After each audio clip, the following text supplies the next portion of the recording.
on building resilient HR practices in the social sector. We are excited that we are ushering in the topic of people and people practices for the first time in our DD. I request Sonali Sarma, our HR head, to moderate this session.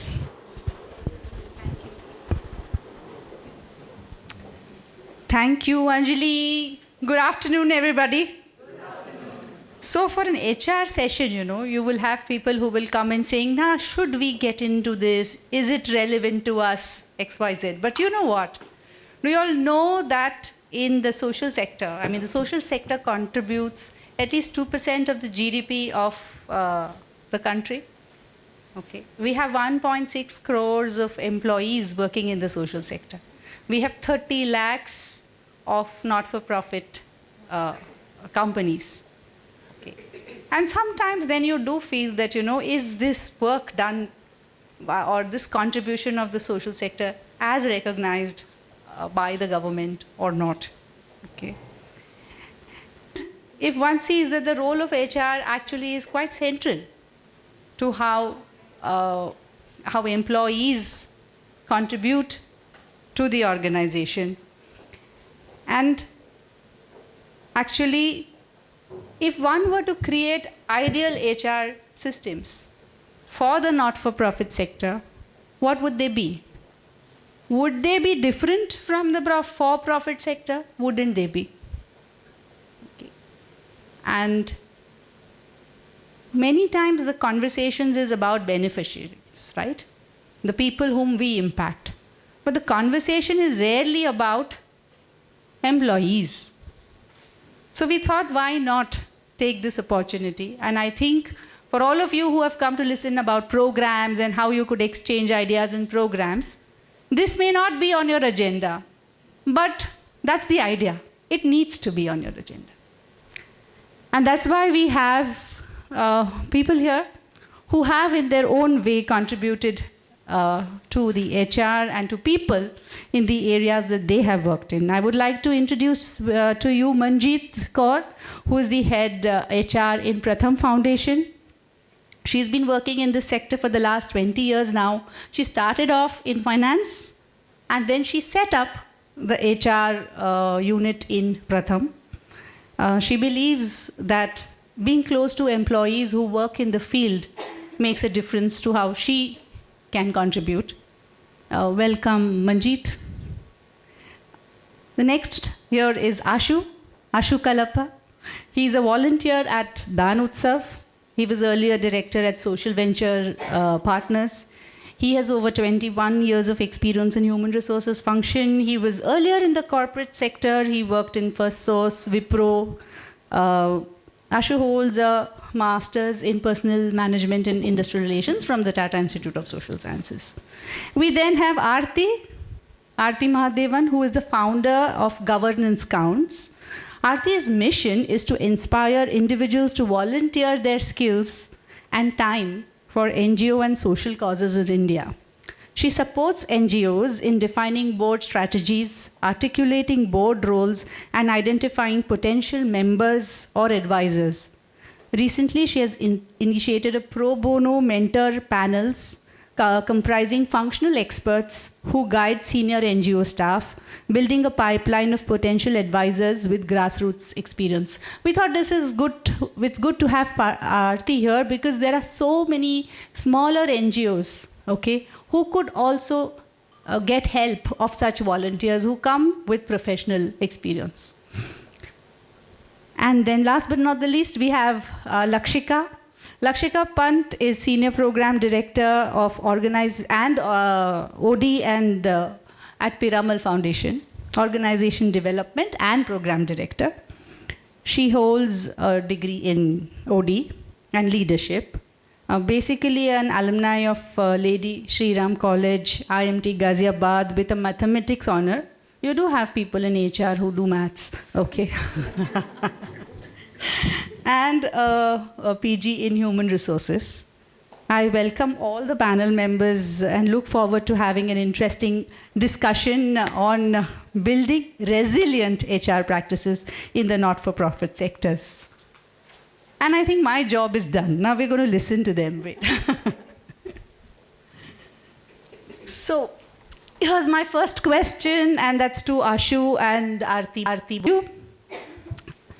How would you define resilience in the context of HR practices?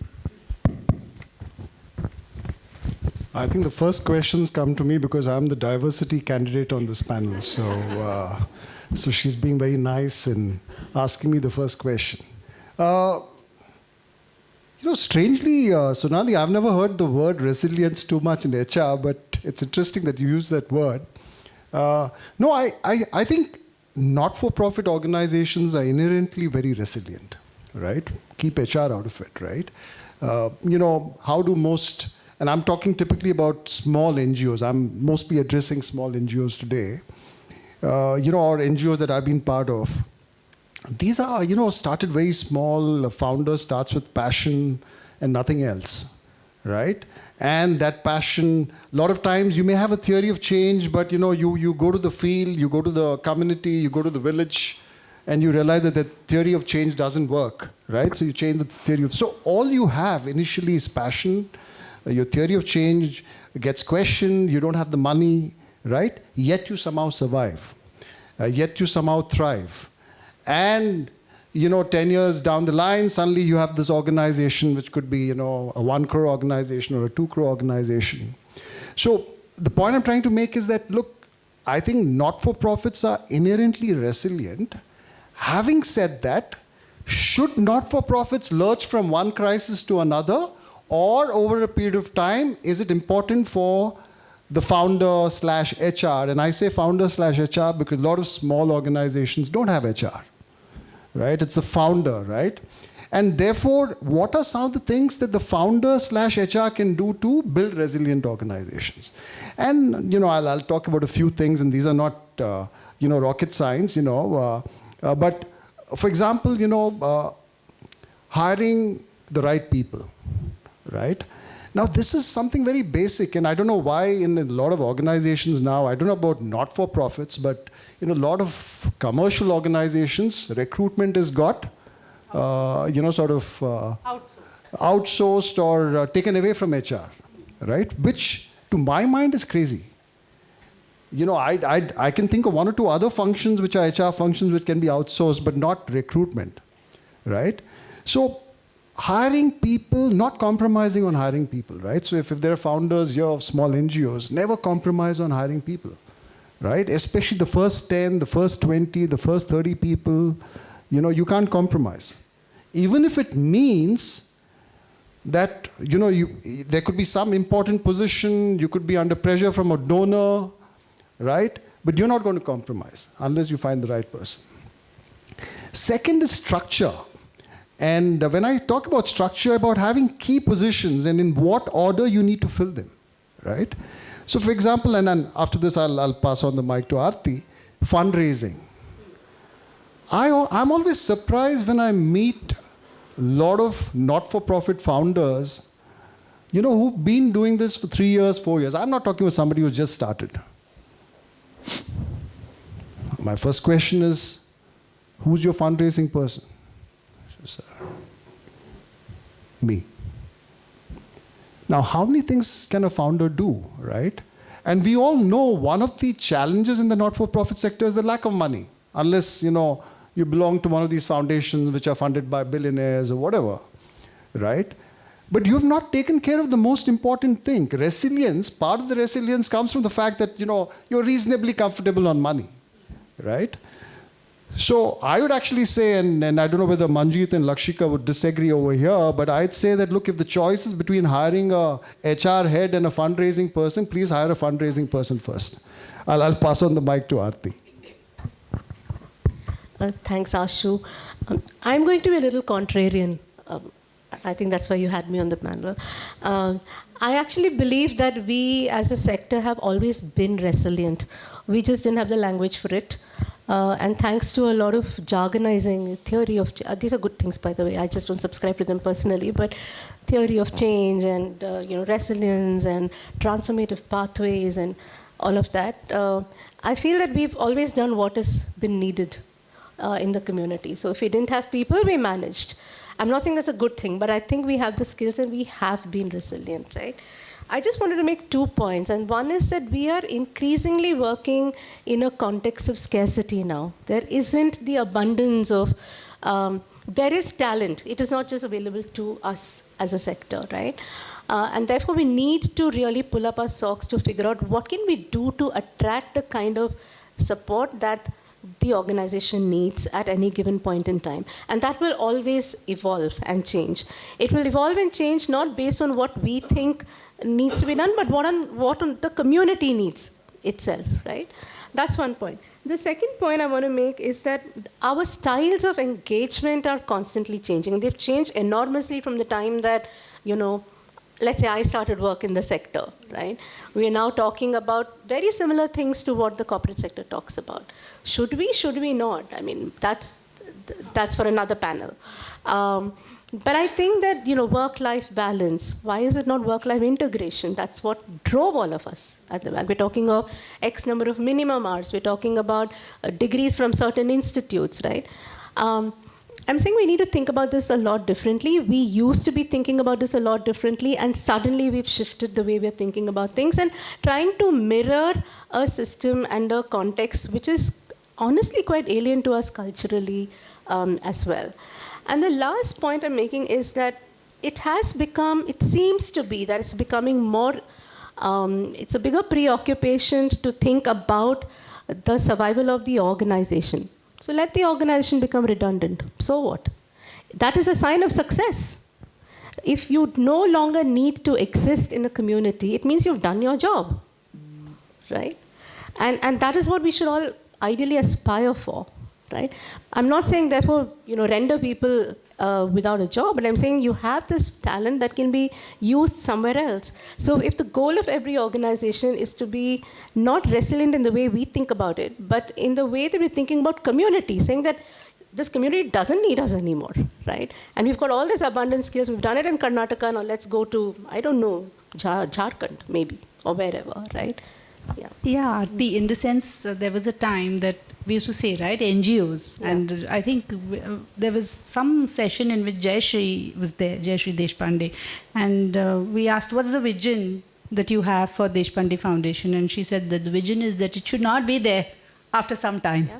Okay, because if you're doing work with government schools and government teachers, then our mission is to see that they can do it themselves. Correct. So yeah, I take your point, but maybe there are other views here on the panel, and I'm going now to Manjeet and Lakshika both.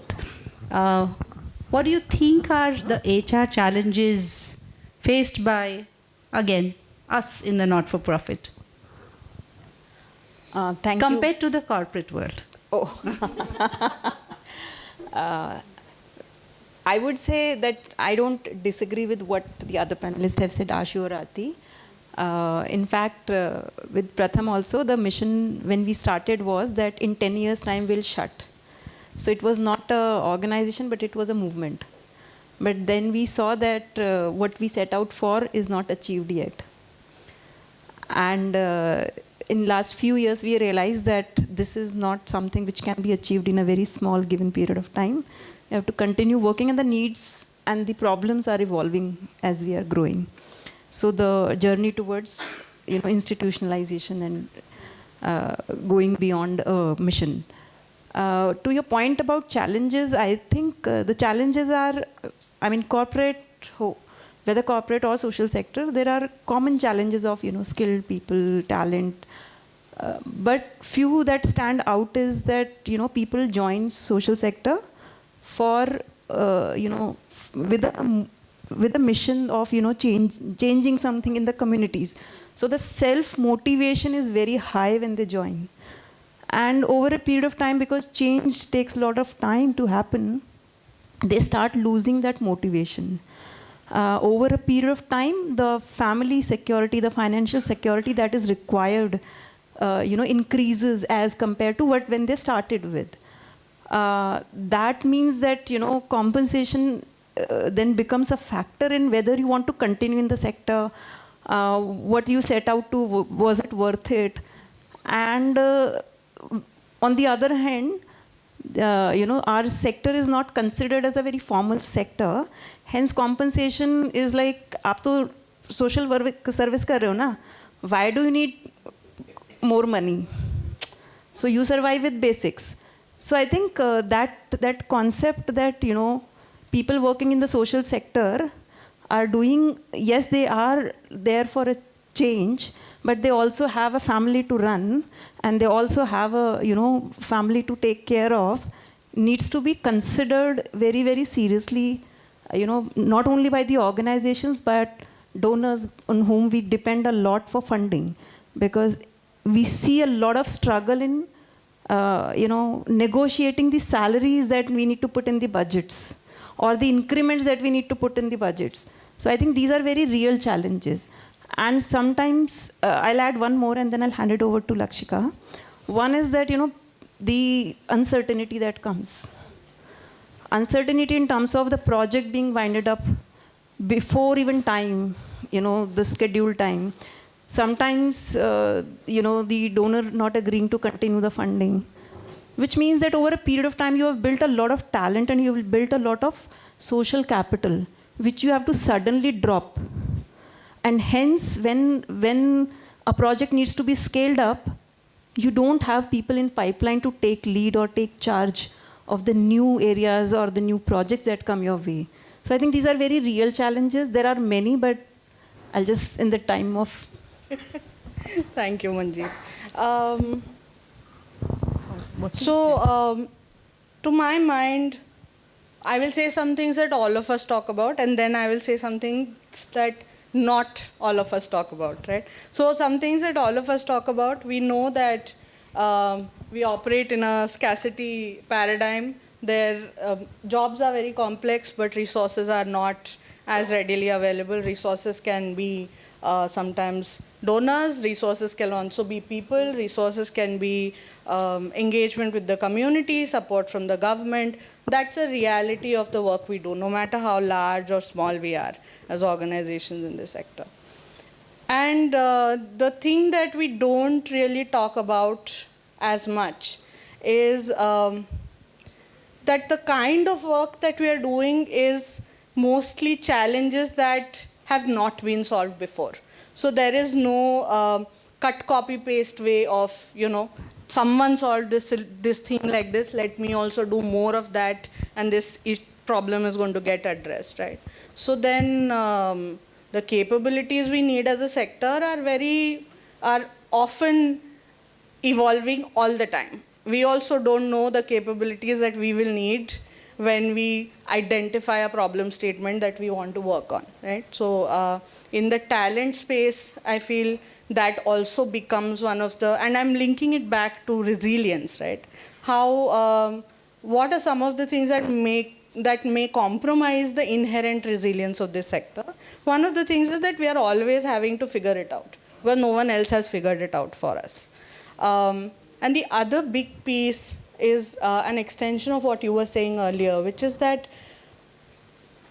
the impact orientation is rather high in this sector, right? Two of you have said this so far. And in the race for that impact, and as we are getting, as a sector, we're becoming larger, more people are getting involved.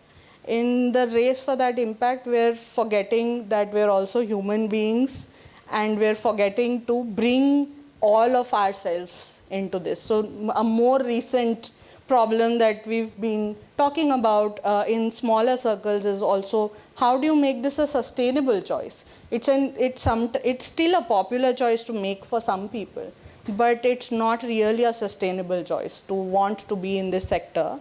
I come in with, I think Ashu, you were saying this, I come in with or you were saying this, Manjeet. I come in with a lot of excitement about wanting to do something here, but then it doesn't stick also sometimes, right? And to my mind, a lot of that is also us as institutions, as organizations, as a sector, forgetting that the whole person is a part of this sector, right? Not just the one skill that they bring, or the two things that they do well, or this one job role that they hold. So how do we become, and we have been aware of this in the past, That's what has made us successful as a sector in the past. So when you say that, Manjeet and Lakshika, then what is it that you have done in your organizations? If you would want to, I mean, people here, if they had to go back with one thing that they would go and tell their HR or their CEOs that this is one thing that we could do, okay? Is there something that you would want to share, Manjeet? And I have put the slides there just in case you need them. Okay. No, I think it's just not one thing, but one thing cannot, let people work for an organization for 20 years, 30 years. Like I've been in Pratham for 19 years, and if I may continue, I'll continue for as long as I can contribute. So I think the point is that one is that, you have to really, I'm speaking more from the HR perspective and also from what I have experienced over years at Pratham. I think what I have seen at Pratham is that people are really, really taken care of. And when I say taken care of, it is just not in financial terms. You have to understand what they are feeling, the emotions, the thinking, what is going back at home. Because at the end of the day, we are dealing with people and we are dealing with human beings. So a lot of emotions play a role in how they perform, what they do, how much passion they bring to the work they do. At Pratham, we have seen that, we don't even know the employees, but we also know their families. We, as colleagues, would know what is happening, with my colleague, personally, professionally. How do I help? How do I support? So a lot of that care is felt. You feel like part of a family, a big family. So that everybody says, I've often seen welcoming emails that people will write, welcome to Pratham family. So that feeling of being part of a big family and you can fall back on in the times of, hard times personally, I think that everybody relates to. And that's one. Second is that there is a lot of flexibility. Like I joined in finance and I had no prior degree or experience of HR. I was asked to lead HR. And I said, but I don't have a degree, I don't have an experience. And they said, but you know Pratham, right? So you can. Skills can be acquired, knowledge can be acquired. But, the commitment, the passion, or the energy to change something, that is something that is built over a period of time. People bring it and then you have to nurture it, keep nurturing it. So I think that is something. Similarly, you will see, and there are numerous examples, just not me. People join in, say, very fancy fundraising team or program management team. And once they have spent 1 year, 2 years, they want to go and work at the ground. So there is a flexibility that you can switch between programs, between roles, between states, between functions. So I think that adds a lot of value to young people who are there to make a change. And as an organization, we encourage it all the time. So, I mean, there are multiple things that we do, but how much time do we have? I don't know. We have time. Okay. That's second. Third, I would list out is that, when you give people tasks, we start at 100. On a scale of 100, we will start at 100, that I trust you completely, that if I'm expecting you to do this, you will do this. And if you are unable to, you will reach out for help. So not doubting that, this person will not be able to do, or what if, this person is not reaching the community or village that you expect them to be on time. Like 99.9% people make sure that they are not misusing that trust. 1 or 2 examples of, trust being broken should not mean you put in so many structures, so many processes that it is harmful for the remaining 99.9%. So I think that we have... Sounds like she's talking about FCRA over here. No. Yeah, just joking. So I think that trust in people's ability, trust that people will do well, trust your qualification or your educational degree does matter, but to a very small extent, and that's not what defines you, what you as a person can do. I think that speaks a lot about the organization. Yeah, Ashu, please. No, I'm looking for youngsters in the crowd, and I don't see too many youngsters in the crowd. That group. There are many. Huh? I see a lot of retired people. I'm just joking. I'm sure people out there are looking at me and saying, "Who's this guy to tell us? Who's young or old?" Okay. No, I think there should be no ambiguity in the message. You can make a career in the social sector. If there are 1.3 crore people, Sonali, working in the social sector, and I hope your numbers are right, then I don't see an issue. I'll also tell you where I'm coming from. I'm a trustee with a NGO called OBLF in Bangalore, and we recently selected a CEO. And we met a lot of people, and we finally shortlisted 2 of them. Both of them were very good. And I can tell you that both of them, and we're talking about people in their late 40s or early 50s, had spent their entire career in the social sector. So these were not people who had, sort of worked for 15 years in the corporate sector and then decided to make a move. Their entire career was in the social sector. So the social sector is now a large enough sector for youngsters to join and thrive, right? And the salary is also getting better and better, right? Some of the salaries, in fact, Aarti, I'm sure she'll make this point at some point of time, saying that some of the senior people in the sector are getting too much, paid too much, But, so I think there should be no ambiguity in that. You can make, a career in the sector. The prospects are good. The salaries will never be as good as what the corporate sector pays. That's okay. If you decide to become a school teacher, obviously there's a certain salary scale, but you're passionate about becoming a school teacher, so you become a school teacher, right?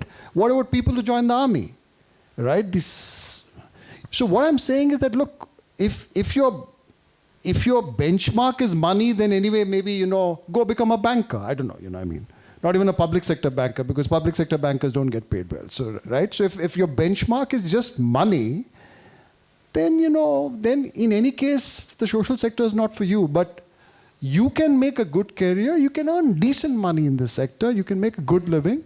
Can't share salaries out here, but I'm on the boards of few NGOs, and I can tell you that people get paid pretty well.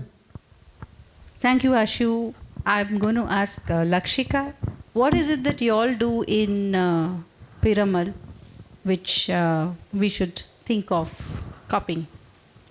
I don't know copying or not, but so I've been with Piramal Foundation for 10 years now. All that I know about OD and HR, I've learned in this organization. So I don't call myself an expert by any means. At best, I'm a practitioner. I try to be. And a lot of the work that we have done I've seen the organization do over the last 10 years on people has been coming from here, that this is a sustainable choice. It is a meaningful choice to make. So then helping ourselves and others discover what the value proposition of making this choice is, right? And making that value proposition real for the person who's choosing to be here. So my benchmark, just to give you all a little bit of context, we're 5,000 people organization today, right? Of which about 1,500 people are young 20-somethings who have... Closer? Young 20-somethings who've just got out of college, right? And these are people from across the country, so across demographics. There are youngsters from aspirational districts. There are youngsters from tribal communities. There are youngsters who have just graduated from the top colleges of the country, right? That's our bottom layer. That's where we begin. But then the responsibility on us as an organization is, if this is a young bunch of people who's making a conscious choice to be here despite all the other options that exist for them outside, how do we make it worth their while and how do we make it stick, right? That's one big responsibility. So, this I've spoken about already. We work across complex geographies. It's very difficult to work in those geographies. Our challenges that we navigate are not linear. multi-dimensional challenges, right? All of this we all know. But if we move to the next slide, whoever in the magical background is doing that. You? Okay, great. So for us, the key to making these meaningful journeys for people, making this a meaningful choice, has been in helping people discover meaning in what they do, how they do it, and why they do it. Right? Those are the 3 parameters that we use. And these 3 parameters, if you really take a deep dive into the processes that we run for talent, these 3 pervade all the processes. Whether it is when we recruit someone, you were saying earlier how getting recruitment is like a really critical function, right? So when we hire people, we hire for these 3. Does the person have the proclivity and an affinity to thinking of themselves in this frame, right? And not just the what element, but also more importantly, the what element most of us are able to figure out rather easily. The why element is very intrinsic to us. So we often come with that, but some of us need help externally to discover what that means, or to be able to say it out loud for ourselves, right? So that's the underlying principle of what we do, how we do it, and why we do it will pervade everything that I talk about as I go forward. If you go to the next slide, I think my counterfactual. I don't believe that HR teams are the one who are responsible for HR.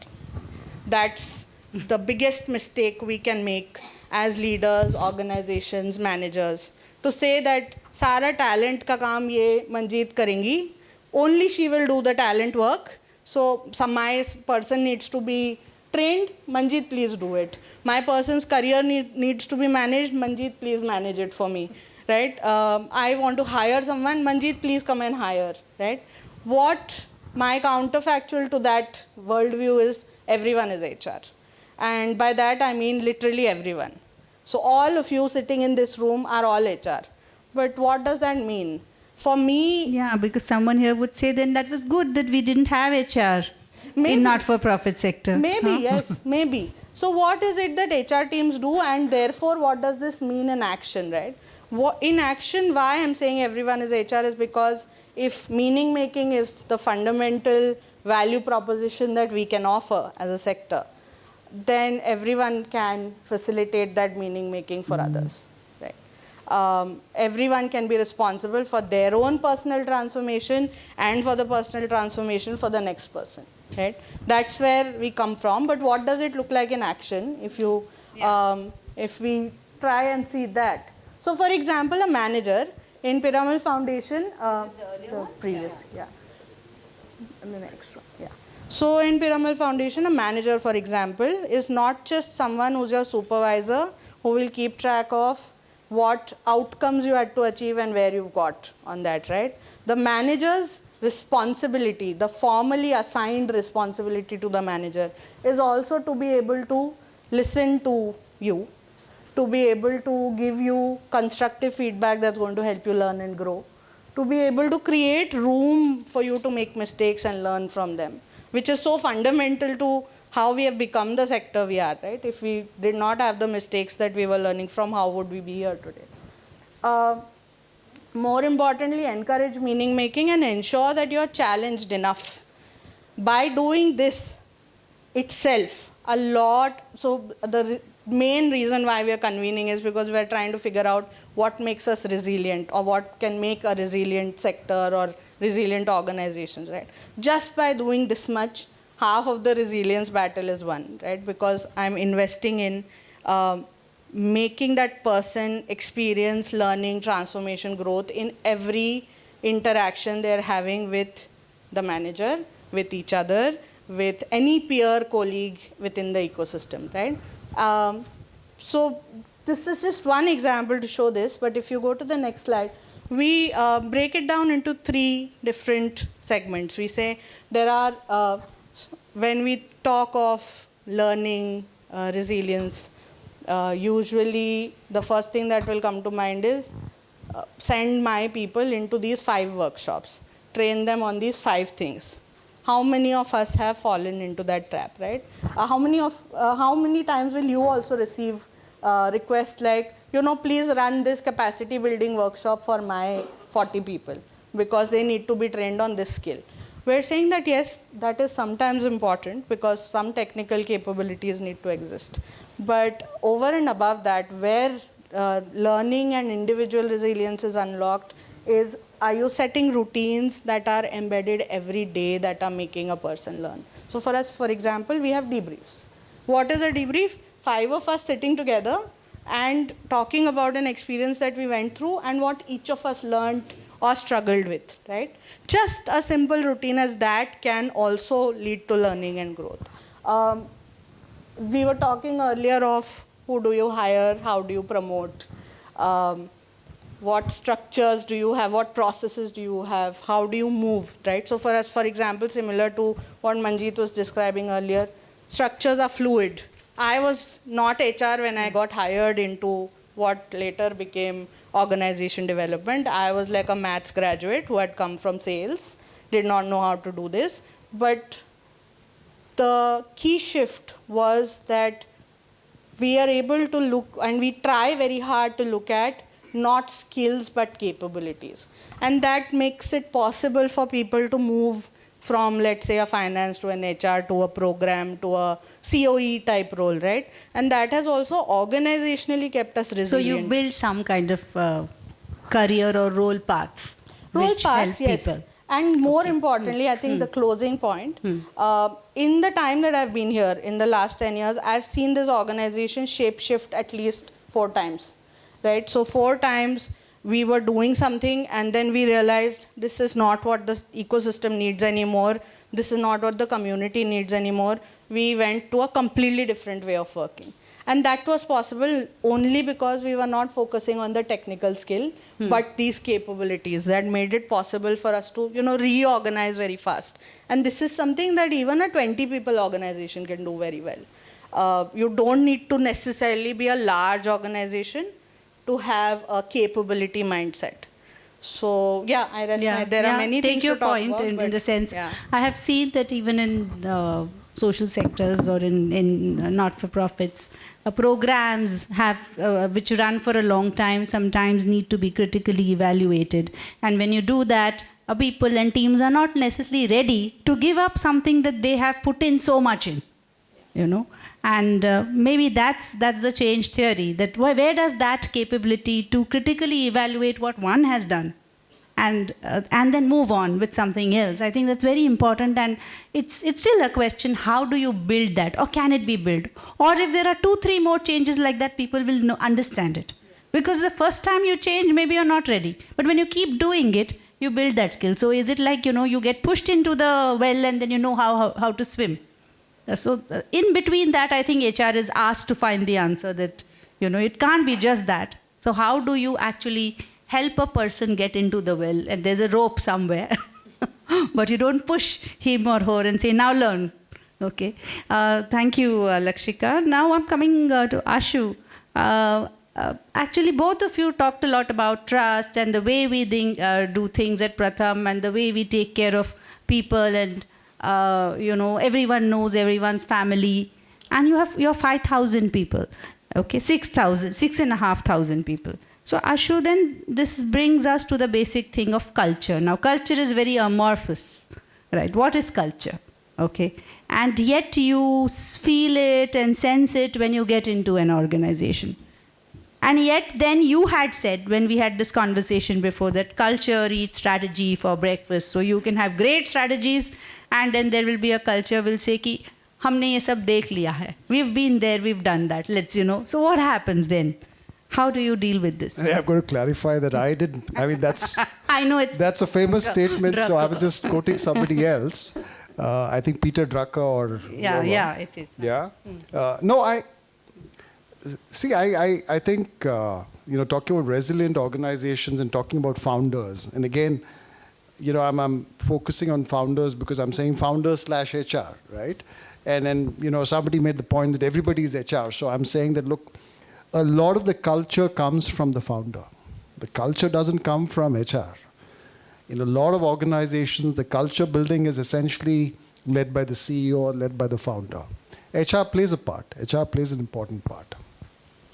And, strategies can keep changing, right? So Lakshika talked about how, the organization has shape-shifted in the last 10 years, 4 times in the last 10 years, right?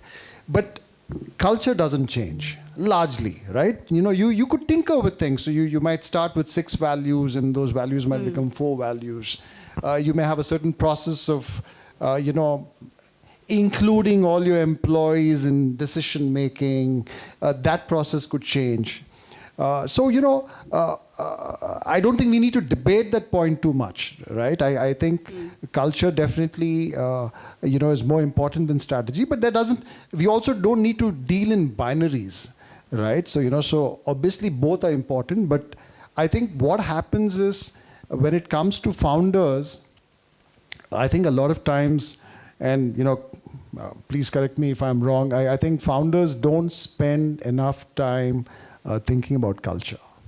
This is my conclusion, from a limited experience of about 10, 15 years in the sector. I think, and I don't blame the founders. The founders are, are running about trying to solve a problem. They're trying to interact with the community, the government. They're trying to raise money. And they're trying to think of strategy, whatever, theory of change, etc., etc. And I think somewhere in the process, I think founders don't pay enough attention to culture. And I think that needs to change. And, culture is a very simple definition. How do you do things? Think of each of our families. Every individual family has a culture, right? So what time you get up in the morning? What do you do when you get up in the morning? Maybe you do a Surya Namaskar, whatever. Maybe you go for a run, right? Maybe you have a meal together. The family has a meal together. How do you discuss problems in the family? Who's the person that you look up to, in the family? So this is culture. The way you do things is culture. And my only point, and this is, everybody knows this, is that, look, don't let culture just evolve. Right? Try and influence that, right? So you have to say, especially in the social sector, now there's no ambiguity there. We can make a career here, it's a great place to work. You're not only working for money, but you're also doing something, look, I'm happy to go to work, right? I get a decent salary. I don't get paid as much as somebody in Wipro does, but that's okay. I get paid 50% of what that person does. But, I do something meaningful, right? I'm trying to change the world. Or forget the world. I'm trying to change the village. I'm trying to change the community. I make a positive influence, and, and I'm happy, right? Because, when we reach the age we are, or at least when we reach the age I am, right? You look back and, you say, hey, look, you realize that it's a happiness that counts for more than anything else, right? And what makes me happy at work?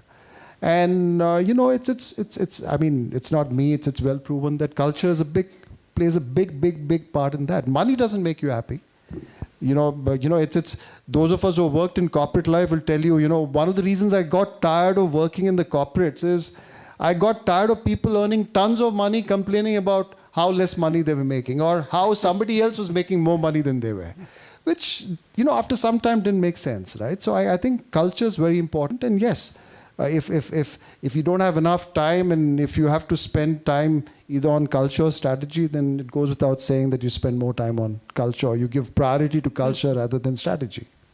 Thank you, Ashu. And taking that conversation ahead, because when he said then the founders and the HR and the senior leaders it's their duty, then Aarti, what would be the key conversations that HR must typically have with the CEOs, with the founders, or with senior leadership in order to espouse for the organization to be sustainable or impactful through employees? So there are a few points I want to make in this, right? And I want to sort of segue from what Lakshika said and what Ashu said. which is really about purpose. The conversation about purpose cannot be a one-time, entry interview conversation at all, because purpose can keep changing for people, depending on multiple things, right? Depending on life stage, their own life stage can depend on the needs of the community. It can depend on very many different factors. And if we as organizations are able to provide the agency for somebody who said, I joined this organization because I want to change the world, or change the community, to somebody who says, I thought I could do that, but you know what, I want to now just have a job that will enable me to earn a certain level of income. That's all right, right? But having the space in the organization to say, have we checked for this person's motivation? And motivations they can't change every week, but will they change over a period of time? They will. Right? So can we have those conversations? Some motivations will be intrinsic, some will be extrinsic, right? Constraints for people will keep changing, right? I think doing a yearly check, and I think a lot of us have fallen into the trap of doing KPIs which are related to targets at work. And those are important. I'm not saying, forget about that, because everything that we do should be led by what the community targets are, or what the need of the community is. That's an axiom almost, right? But I think having this conversation is important. Second, I think that we must drive within the organization this notion of choice. Everybody who's here has made a choice. We don't need the world to be beholden to us for it, right? And that is something I fear is beginning to happen. I'm in the sector. Good. So what? Right? You're not doing anybody a great big favor. You chose to be here, right? And therefore, from there, I think having a conversation about duties is important. We need to be rights-oriented, but we need to be rights-oriented for the people who we are serving, right? So I think this whole notion of just saying, it's my duty to be useful because I have privilege, that I need, it was handed down to me, I won the ovarian lottery, and I now have the privilege to serve. These words are old-fashioned. Okay, but they are important in ensuring that we dive as an organization. I also feel more and more that our ability to tolerate mediocrity has gone up hugely, right? And it's, again, I'm linking it back to the first point I made about scarcity. We're afraid there aren't enough people. So we're saying, okay, if this person does a half-baked job, it's all right, because we will be fine. We won't even find anybody to do what little she or he is doing, right? But it's better to not do a job at all than to do it badly, because then that's the standard you're setting up for everybody, right? So really pushing the person and saying, are you really happy with what you are doing, and are you putting in is this the best version of yourself, right? And if an organization, especially in the social sector, cannot enable somebody to find the best version of themselves, right? So I will always think I'm the best version of myself, and that's not enough, right? You need others around you to validate that. Right? So are other people saying that, okay, this individual has changed from what she or he was when they began to what they are now? And again, I would say test it with behavior, right? It's not enough for me to say, oh, I've become a more empathetic person, okay? And yet not have a patient conversation with my colleague, right? And how do you develop metrics and the rigor to measure that this person's purpose has been achieved, is being achieved, that she or he is changing as a human being, not just because they are saying so, but others around are saying that, yeah, this person has changed. And third and most important is this person engaging with us because it comes from a place of service and duty. I have to do this because it's good, not just for me, because I just have to do it. It's just basic. But these are hard conversations, and these, I think, conversations should be had. These are more important conversations to have than did you, dig 20 bore wells instead of like 5? Because if you had these conversations, you would have maybe, dug 45 of them, right? May I is this one very important question, and I promise I will not take much time. But just extending what you were saying, right, and trying to maybe share an example of what this may look like in action. So, for example, what do people get promoted for? We have very consciously shifted at Piramal Foundation our promotion metrics to just this. what are the behaviors that I'm demonstrating as a leader? How purposeful am I being in those behaviors? And that becomes, so good performance will get you to the point where you can be evaluated for these things only when you pass a threshold which is set rather high on these things is when you move to leadership roles, right? Yeah. For example, that's one way in which this same conversation can translate into actions that one can take, and the choice, the trade-off will always exist. Will I not promote if this person is not meeting that criteria? Because if I don't promote, this position is going to go empty. And a lot of times it is about taking the hard choice and saying, not ready, I will invest but not promote, right? And then continue to invest in helping them discover that meaning, sense of purpose, then promote them at some point. So just combining something that, Ashu, you said earlier and what you were saying now into something that we do in practice. Yeah. Thanks. Ashu, you wanted to say something? No, I think you need HR people to be, your question was what conversations should HR Have with the have with the founder, right? founders, yeah. And, you need HR people to be very bold. You need HR people who are not fearful for their jobs, right? And therefore be able to tell the founder things that maybe others may not have the guts to, or the opportunity also in a lot of cases. I think that's very important. And I'm not patting myself in the back on my back, but I think when I worked in one organization where I was head of HR, people said, look, people could come and give galis against the CEO in my room, right?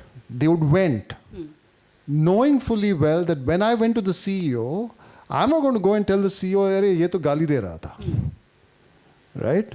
But I would take the gist of what his issue was and then go to the CEO, right?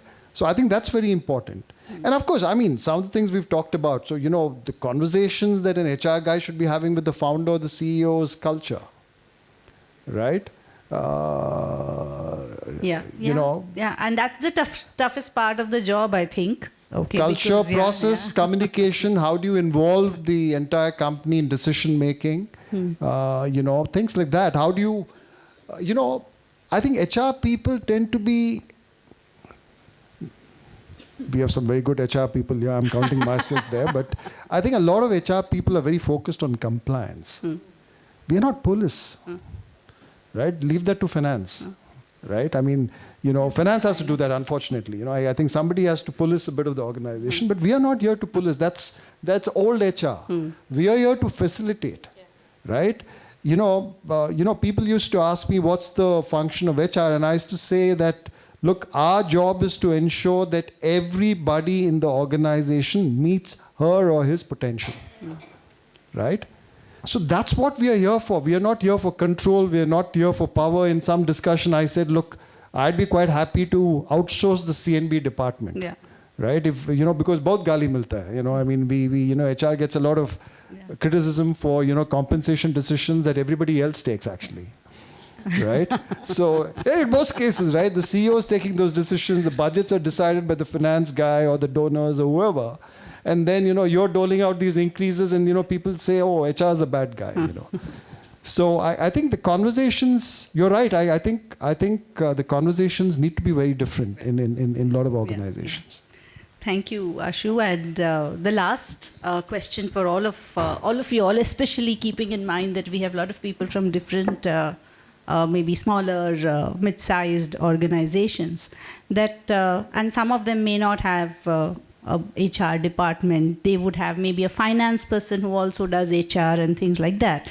Then how can we, in the not-for-profit sector, collaborate with each other? I myself feel very emboldened that you all are there, and I can now pick up a phone and say, hey, how do we do this? And these are some of our issues. So how can we help each other, and how can we collaborate in the not-for-profit to take care of all of our HR challenges? Is there?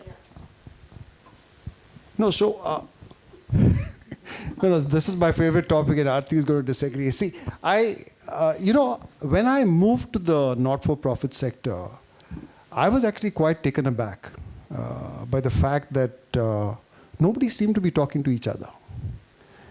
And the strange thing is, the corporate sector where people compete with each other, Sonali, you would know this, people are talking all the time. Even competitors are talking to each other all the time. And sometimes, of course, there could be even cartelization, right? Now, I never understood this.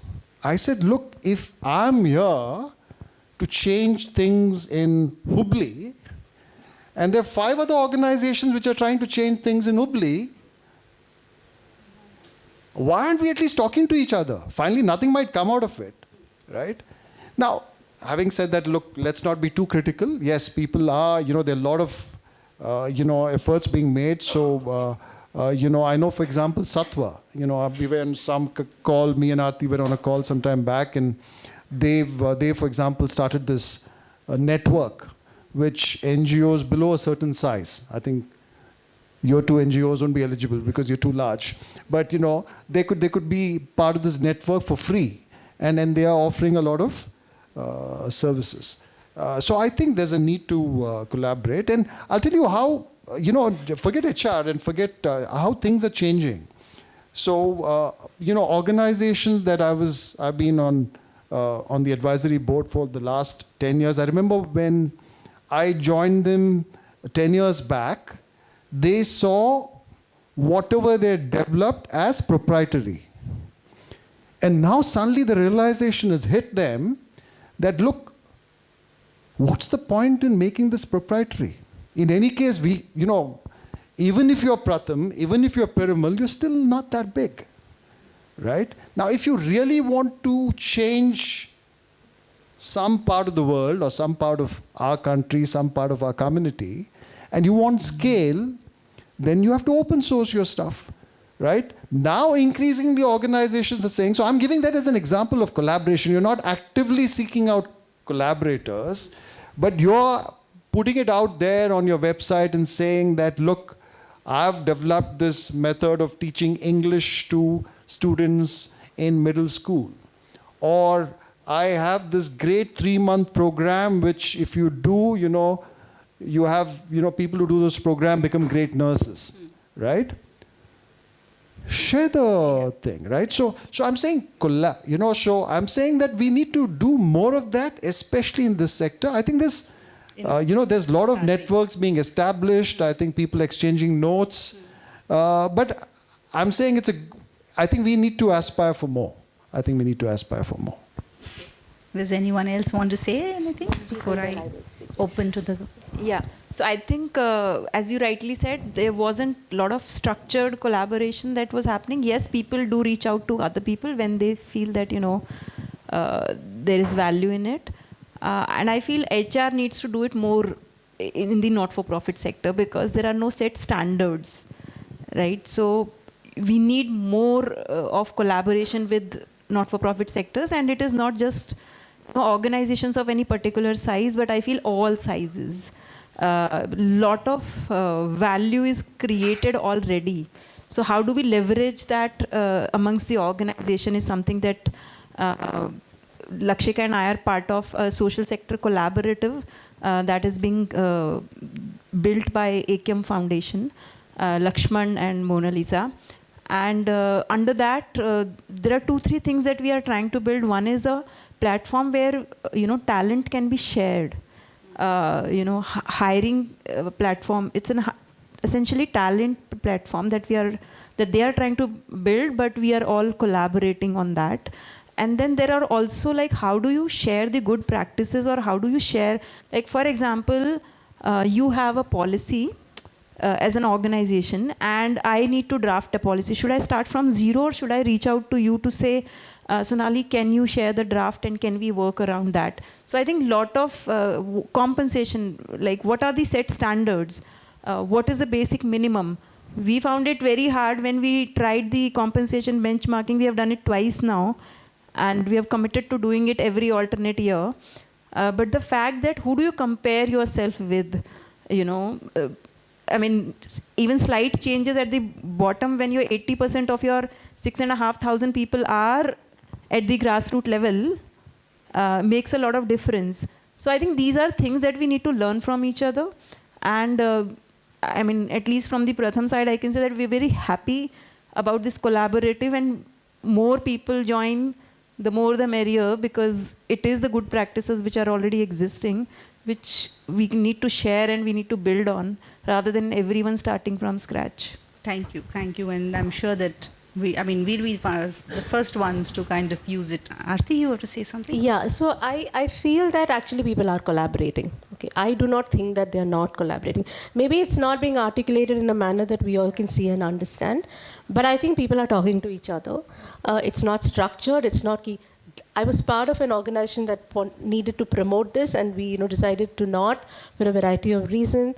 But people are talking to each other all the time and getting the help that they need. Can it be more formal? I mean, that's a debate. Should it be more formal? Then my fear is collaboratives will exist for their own survival then, right?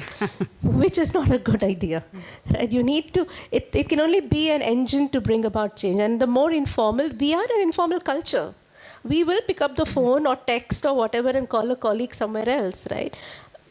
In 2 weeks' time, 2 competing organizations in the volunteering space. I work with an organization called I Volunteer and another one called Bhumi.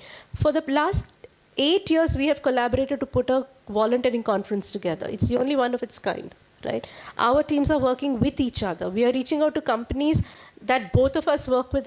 So it's happening, right? We just don't have the language for it. But the last point I want to make is that I think in a country of 1 billion people, you will get the help that you need, okay? And I think that we just need to ask it. And I work a lot in the volunteering space. Sonali, I think the big gap, and that is a gap in the sector, is that especially with grassroots and smaller organizations, we're not using this power of people wanting to be a part of change enough. My view is everybody who heads a program should ideally divide what they need to get done, saying 70% paid staff, 30% volunteers. Okay, and that's how we will bring about change. In fact, in my own organization, I'm saying, can that be a KPI? Can we say that if you achieved 60% of that 70%, that's whatever X marks. But if you achieved 30% of your 30% volunteering support, that's something else altogether. And providing that, so this is where I have changed. Okay, I'm saying that volunteering is an opportunity for the volunteer. It is not because honestly, it's not unpaid labor. It's not. It is, as a grassroots organization, as a small organization, you're saying, come and see what we do because it's good for you. You're this frog in the well that thinks the world is full of Pepsi and Coke and nothing beyond, right? But there's so much more. So learning resourcefulness, learning, patience, all of those things are skills that if you sit in an air-conditioned room, your company will pay 40,000 rupees for it. I'm giving you an opportunity to do that and yet also be the change that you can be, right? So how do we create volunteering as an opportunity that smaller organizations can offer and monetize, more importantly? Okay, and monetize is important. I'm sure everyone heard that. So. Huh? Yeah, I think... I would now actually ask any audience who would like to ask questions. Yes. My question is to ask you more, but anyone from the panel can answer. You mentioned that there's a need for collaborating across non-profits, right? And I think ideal is what you mentioned. We are on ideal. My question is completely opposite that. So how do we encourage a culture where we're internally collaborating more and more from HR and between all the teams? Good question. I'll pass it on to one of the 2 HR people here. I can try and answer that question, but, they're practitioners here. I've retired years back. We have still not cracked the code yet. I think external collaborations are far more, at least, in my experience, are far more easier than internal, because internally it's a lot of my project, my objectives, my targets. But I think what I have found useful is that connecting everything that you do back to the cause, the purpose, because people and team are so dedicated to their own teams or projects that they don't want to see beyond that. So I think time and again, taking them back to why we exist and what we are doing and who we are doing and why we are doing this. So that helps a lot, at least internally I feel that, it's just not me versus you, but it is why we are doing what we are doing. That helps in the internal collaboration. I mean, that has to be actively, it takes a lot of bandwidth, it takes a lot of time and conversation. Sometimes people feel frustrated that why am I doing this? Why do I need to convince? But I think it is essential that if people understand the larger cause, then that helps. In my experience, if we would not have been able to collaborate within Piramal Foundation, we wouldn't have got where we got. And there are two things that worked for us. One, the leaders have to believe that it is important. So what happens when the leader believes it's important? They set the right incentives for collaboration to happen, right? So they will set the right tasks, set up the right working groups, set the right structures. That's the second piece, right? More often than not, we leave collaboration to the individual's ability to collaborate. So am I capable of collaborating with Manpreet? Is she capable of? But what happens when you also start layering individual capability with processes and structures that encourage you to collaborate, right? So for example, in our organization, shared services, or let's say centers of excellence, what is called design teams and ops program teams, those might exist everywhere, right? How are you setting up your routines and processes so that they come together and really have to work with each other rather than having to say, ye maine kar liya, I have done this, you've done this, now you tell me what you did. I'll So interject here. Even what is collaboration? Is collaboration agreeing with each other and just kind of, playing team? Or is it about questioning and challenging also? If I find that something is not working and is not fitting in, even questioning that, and doing that is not anti-collaboration. Okay, and therefore many times as teams we also kind of think, hey, we don't collaborate. Yeah, but one team feels that you're not doing this way. And if an organization encourages that questioning amongst each other, it should not be seen as non-cooperation. It's just a discussion which is important, but once you agree, then you move ahead together. So I think we also somewhere need to relook at what we think is collaboration. So only just one point I want to add, a very brief one to Ronak's question is that I don't think so if we were to ask people to list down what is keeping you from working with somebody else, right? We always talk about why you should work with somebody else. That's boring now. I mean, we all know it, honestly, but what's keeping you from not working with each other? And maybe they're real constraints. Then you can do something about it, no? Then you can address it person by person, constraint by constraint. So I think that might be a more simpler and straight way to do it. Rather than build a structure or that's for the OD people to do. Sorry, even I was an ex-OD person, but Sorry, see, I know. within 1.5 years over here, I have not remained OD. Okay, any other questions, please? Yes, you raised your. We'll have 2 more questions. We're 10 minutes. So any of you could please throw a light on retention of the good talent in our organization, because that is, I think, another challenge actually for the small organizations as well. Manjeet? When you say retention of the good talent, can you further explain the question? I can answer it different ways. Sometimes it happens actually, the employee leaves the organization with the change in the leadership as well. So at that time, they are more attached to the leadership than the cause. So how to tackle these particular challenges actually in small organizations?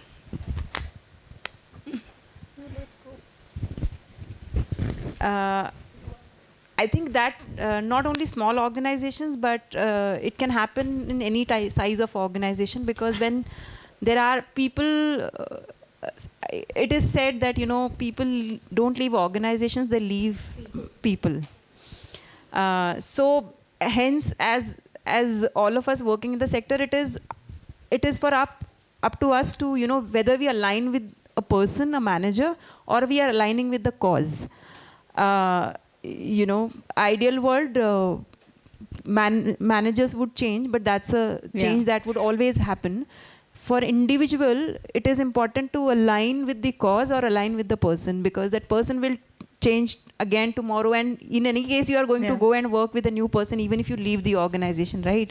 Even if there is a leadership change. So I think even before leaving, and if you have been in an organization for quite some time, and due to change of leadership, if you feel there are, there is an unhappiness, I feel there needs to be space for an open conversation as to what you're not liking new about it, right?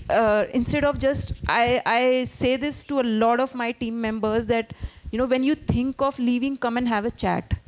Don't just send in a resignation, because at least when you come and chat, and I will be very candid and you can be very candid, but let's discuss as to what is bothering you. But the organizations and the HR needs to create that space.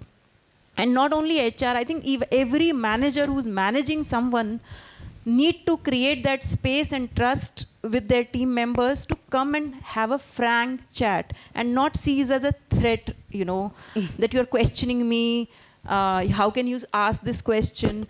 I think it is very important to build that trust that people can come and share what my discomfort is with this change, and then work towards a solution. And you can't always retain people. Sometimes, Ashu and we were discussing, and it's not that always when people are leaving it is bad. I just think it's important to have a very honest conversation when somebody joins. And I've learned to do that, so almost nobody will ever work for me, which is, I don't know, good. But it's important to say why you can be a difficult person to work with, right? We all often try to sell ourselves and our organizations too much, and honestly, that is just not authentic. Everything about a person or an organization cannot be so perfect, right? So I think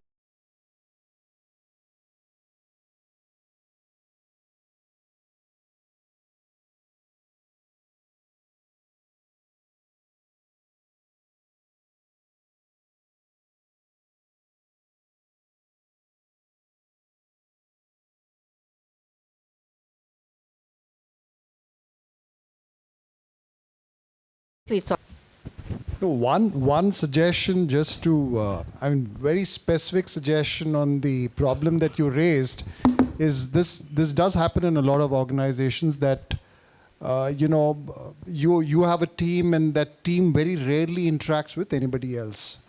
So there are two answers to that question. One is have a process where every manager, once in 3 months or once in 4 months, you can decide the schedule, gets to spend some time. And when I say some time, it could be, taking that person out for a cup of tea. So if Aarti is reporting to me and Manjeet is reporting to Aarti, then at least once in 3 months, I'll spend some time with Manjeet, right? That way, Manjeet doesn't not only relates to Aarti, but hopefully over a period of time relates to me. So, so how do you ensure that people in your organization, especially in a small organization, shouldn't be too difficult, develop a rapport, relationship with different people in the organization? Number one. And number two is, if you have an HR person, then I would think that it's the HR person's job, to actually, especially in a small organization, large organization becomes a bit more difficult. So you are people in your horizontal functions, so to say, so HR or L&D, OD, or even finance, these are people who interact across the organization. So what happens is, it's important that every employee in the organization has a relationship with more than one person. And hopefully that way the person relates to the organization and not just to a person. Okay. Thank you. Yes, Amit. Hi, my name is Amit. I work with a small organization in Palghar district, which is tribal area of Maharashtra. I think a lot of conversation which we are having does make a sense, but to some extent I have a lot of questions about it. We are an organization which manages with whatever funds we can raise to run some projects.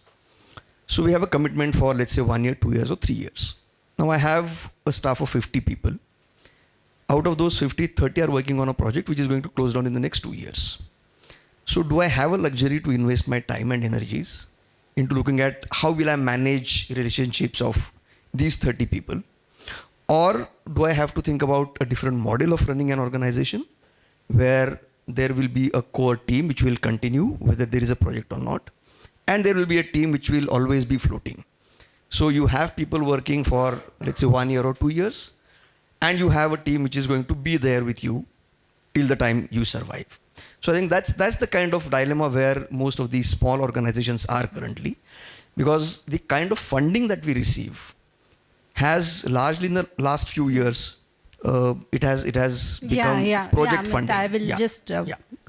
Your question is then, what is the HR this? And I think, I mean, I could take it and then you all can add that I have seen organizations and not-for-profit do this, that they would have a core team.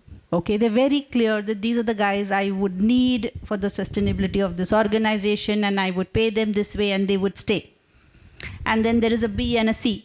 Okay, now you might say that's not fair. Okay, but then that's the reality. And the project staff right in the beginning also knows that they are here for that project assignments. We do know we have people coming in to give expert services or finish something and go. So that's how you structure it. And even when they are there for that 1 year, they could be doing their best and giving their best. And that's how you would see that in that 1 year, what would you do for them? Sorry.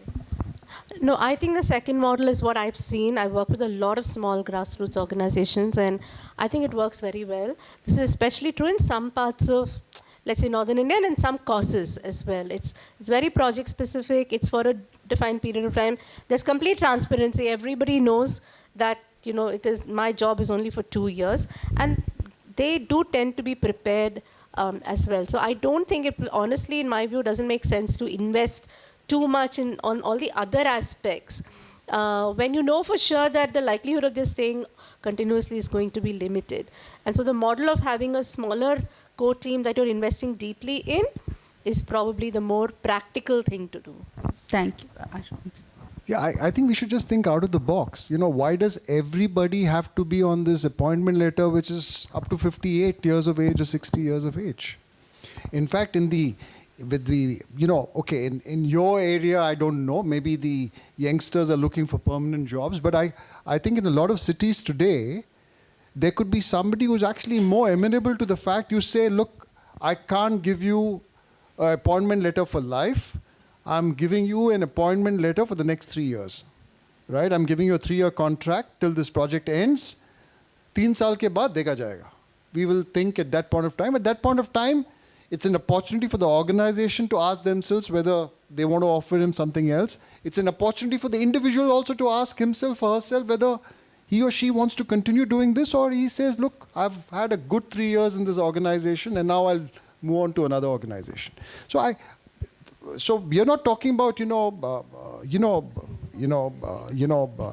life happens. So if funding stops or projects are limited, but be transparent. So, hire people for that project right at the beginning with a 3-year contract and say, hey, right now, what we can promise you is 3 years. Thanks. And now I'm last question. Yes, sir. I just want to start out by saying that thank you very much for all your insights. There were some wonderful ideas there. And I was thinking about what kinds of organizations you were representing or commenting on, and the word that kept coming to my mind was caring organizations. So it seems like Sonali has done a great job picking up a bunch of people who could share these wonderful insights. My experience has been, though, both from for-profit and non-profit world, is that far too often you have organizations where the founder or the CEO is very dismissive of the HR function. So for them, HR is this touchy-feely stuff and not to be thought of seriously. Perhaps you encountered some of that in the path you followed, and you finally arrived at organizations where HR is respected, and so you get to do what you want. So the question I have is, those organizations where senior management or founders, CEOs are dismissive of the whole HR function, and you can't really get to do things like you're describing that easily, is there a way to change those organizations? It may not be possible. Is it possible at all? Or what could one try to do in circumstances like that? I think the only one idea I can think of is, let's say you have a CEO or a founder who's not listening to, I mean, as you rightly said, you have CEOs like that, probably half the CEOs are like that, One way of trying to, have a powerful board. So, I've seen, where CEOs obviously are not willing to listen, forget the HR guy, they're not willing to listen to anybody who reports to them. But if you have a board which has, senior people on the board, these are the kind of CEOs you're describing also very power-oriented. So, these are bullies. We have a bully right now in the US who's just got elected. But, so that could be one way.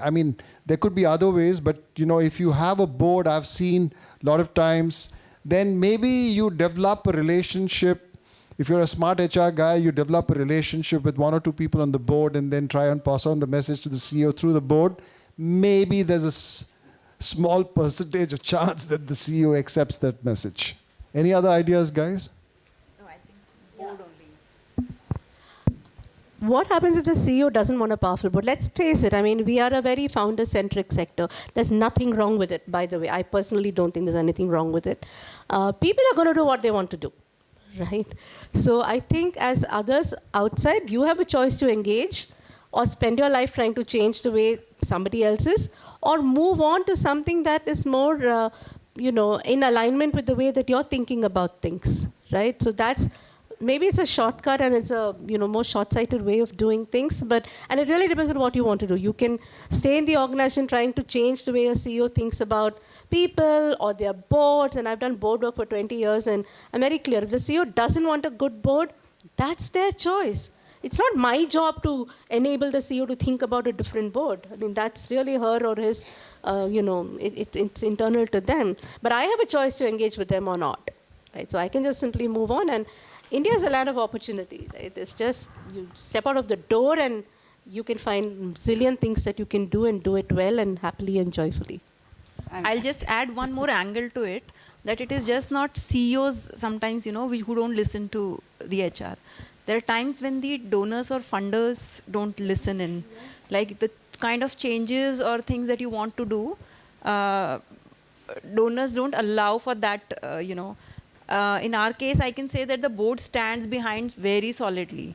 They'll say that donors won't tell us what we want to do for our people. As an organization, as a board, we decide what we want for our people. If we agree, if we align, then we work together. So I think having a very solid board helps the HR or the others in the organization to do and, move towards that vision. So having a very active, and our board members visit our fields. They attend every quarterly meeting, like almost 100% attendance. We have subcommittees within board. Our HR committee is, the changes that we have brought in last 4-5 years are a big thanks to the HR committee, which really drives us, sometimes forces us to do it, find out. This will work for medium to large organizations, right? It won't work for the smaller ones. Sorry, but I don't have the experience of smaller No, I'm definitely, Yeah, but I can see both the points here, and I would also leave it to the kind of HR person you have. Yeah. The person who perseveres and may be foolhardy to think that I'll talk and I'll not give it up, okay? And there could be another one who would say, listen, I have another life and I move ahead. Yeah. And I think, again, the choice of which kind of HR person you want, again, comes to the board and the CEOs who select you. So what comes first is...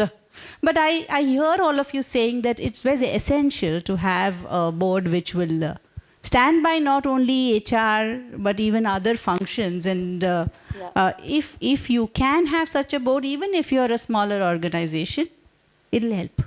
Then write to me. Thank you, everybody. And I must thank all of you. They've come from Bangalore, Delhi. Thank you so much for coming here and giving us time. Thank you. And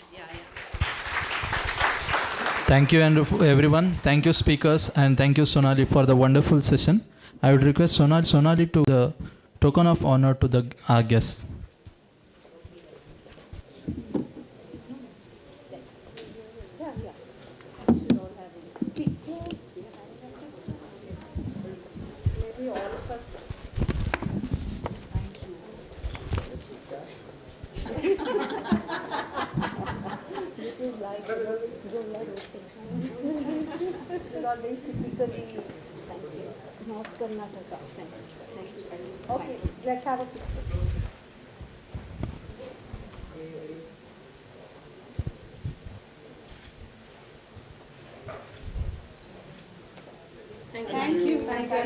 Dear guests, we now invite for the tea break.